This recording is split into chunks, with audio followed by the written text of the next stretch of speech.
আমাকে এমন জায়গায় আপনারা নিয়ে এসেছেন যে জায়গায় আমি 14 বছর জুলুমের শিকার ছিলাম। আইনের নামে আমার প্রতি বেআইনি করা হয়েছে, বিচারের নামে আমার প্রতি অবিচার করা হয়েছে। আমাকে বলা হয়েছে মজলুম জনতা। আমি মজলুম হয়েছি সরকারের কাছে, মজলুম হয়েছে আইন শৃঙ্খলা বাহিনীর কাছে, মজলুম হয়েছি বিচারের কাছে। এটা অত্যন্ত দুঃখজনক। মানুষ যেখানে বিচার রয়ে গিয়ে নিরাপত্তা পায়, বিচার পায়, সম্মান পায়, আমি সবচেয়ে বেশি অসম্মানিত অবিচারের সম্মুখীন হয়েছি। সম্পূর্ণ অযৌক্তিক সাজানো নাটকের মাধ্যমে আমাকে ফাঁসি দেওয়া হয় এবং সুপ্রিম কোর্ট বহাল থাকে। আমি একটা শুধু উদাহরণ দেব।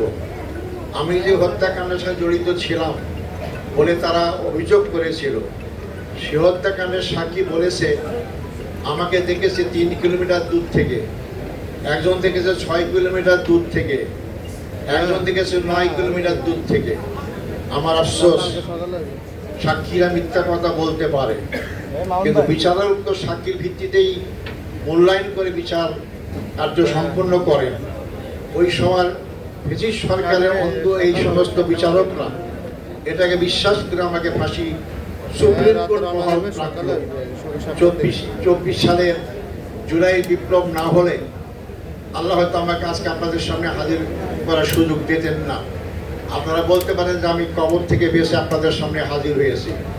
এটা শুধু আমার নয়, এই বিগত 16 বছরে বাংলাদেশের হাজার হাজার লক্ষ লক্ষ মানুষকে এরকম জুলুমের শিকার হতে হয়েছে। এই জুলুমের অবসানের জন্য তৎকালীন রাজনৈতিক দলগুলো, আজকে যারা ক্ষমতায় এবং আজকে আমরা যারা বিরোধী দলে, সবাই আন্দোলন করেছি, কিন্তু কার্যকর আন্দোলন করে সরকারের পতন ঘটাতে পারেনি।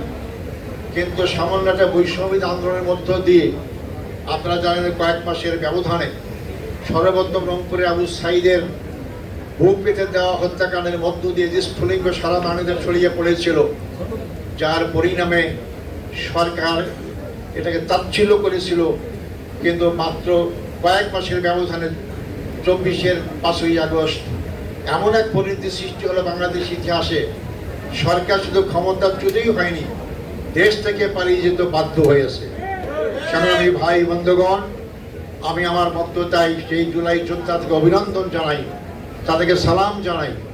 যারা এই যুদ্ধে শহীদ হয়েছেন তাদের আত্মার মাগফিরাত কামনা করি, তাদের শোক শান্ত পরিবারের প্রতি সমবেদনা জ্ঞাপন করি।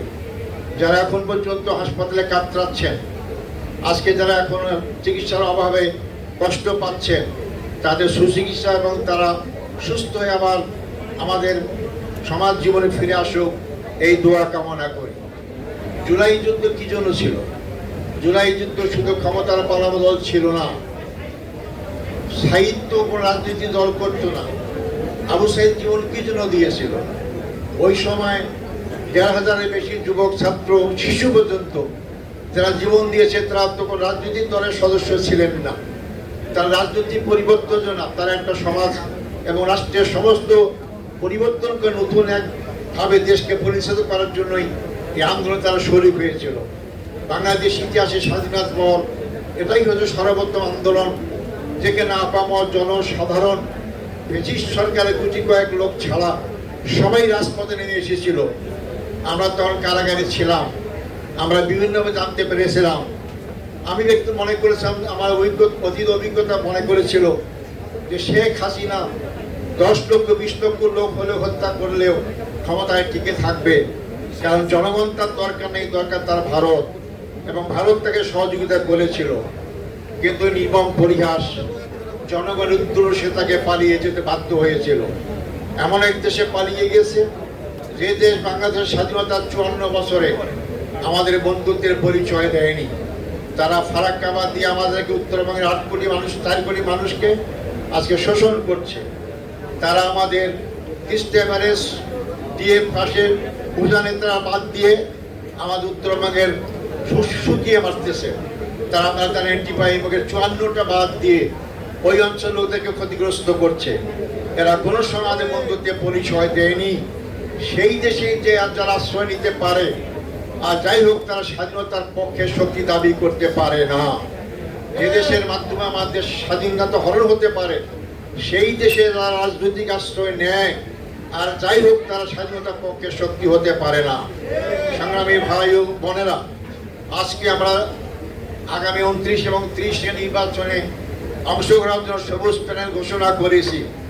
আমি মনে করি বাংলাদেশ সবুজে বাংলার চত্বরে সবুজ প্যানেল সবুজ বিপ্লবের মাধ্যমে বিজয়ী আসন ঘটব ইনশাআল্লাহ। আমরা পরিবর্তন চাই, আমরা আইনগুলো পরিবর্তন চাই। আবার এনায়েতুর রহমান আমরা বিচারপতি আমরা চাই না, খালিল হকের মধ্যে বিচারপতি আমরা চাই না, যাদের বিচার পক্ষে বসে বিচার করার দায়িত্ব নিয়ে যাদের সুদার টান সরকারের কাছে থাকে, অন্য এক দেশের কাছে দায়বদ্ধ থাকে, এরা যাই হোক তাদের মাধ্যমে ন্যায় বিচার হতে পারে না। স্বাধীন সার্বভৌম বাংলাদেশকে যারা স্বীকার করে, এই দেশের জনগণকে যারা ভালোবাসেন, এই সমস্ত বিচারপতি যারা শত দক্ষতার আছেন, তাদের মধ্যে এই বিচারের বিচারে মানুষ পেতে পারে, জনগণ থাকতে পারে। সেই বিচার অঙ্গনকে সাহায্য করার জন্যই আইনজীবী সমিতিগুলো। আমি যতদূর জানি সবুজ প্যানেল যারা আইনজীবী আছেন তারা সততার সাথে যোগ্যতার সাথে মানব সেবায় নিয়োজিত। আইনজীবীরা যদি তার ক্লায়েন্টদের কাছে শোষণের হাতিয়ার হন, তাহলে সেটাও আইনটা নিবৃত্তে কাঁদে। সেই আইনে মানুষ বিচার ঠিক মতো পায় না। আপনারা নিশ্চয়ই সে আইনে বিশ্বাস করেন না। আপনারা মানবতার সেবা ব্রত নিয়েই আপনারা কাজ করে যাচ্ছেন এবং তারাই সবুজ একত্রিত হয়েছেন। আজকে আবার এই সরকার এই মাত্র 2 মাসের ব্যবধানে বাংলাদেশের জনগণকে রাজপথে আসতে বাধ্য করছে।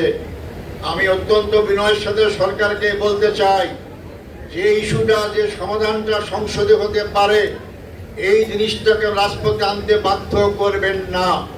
রাজপথের আন্দোলন কোনো সময় বৃথা যায়নি। আপনাদের পাশে এমন কেউ নেই।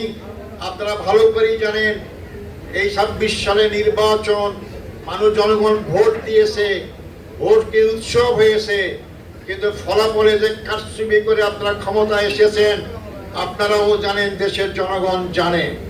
এই জন্য এই আন্দোলন যদি রাজপথে আসে, তাহলে আওয়ামী লীগকে সরাইতে 16 বছর লেগেছে, আপনাদেরকে সরাইতে 16 দিনও লাগবে না ইনশাআল্লাহ। আপনারা জনগণের দাবি মেনে নেন। 70% মানুষের যে গণভোটের রায়, এই রায়কে অবজ্ঞা করবেন না। সংবিধানের নামে দোহাই দিয়ে, আইনের দোহাই দিয়ে, বিভিন্ন দোহাই দিয়ে আপনারা এটাকে বিতর্কিত করার চেষ্টা করছেন। কার্যকর যাতে না হয় তার ব্যবস্থা করছেন। এটা আপনাদের জন্য ভালো বার্তা নিয়ে আসবো না ইনশাল্লাহ।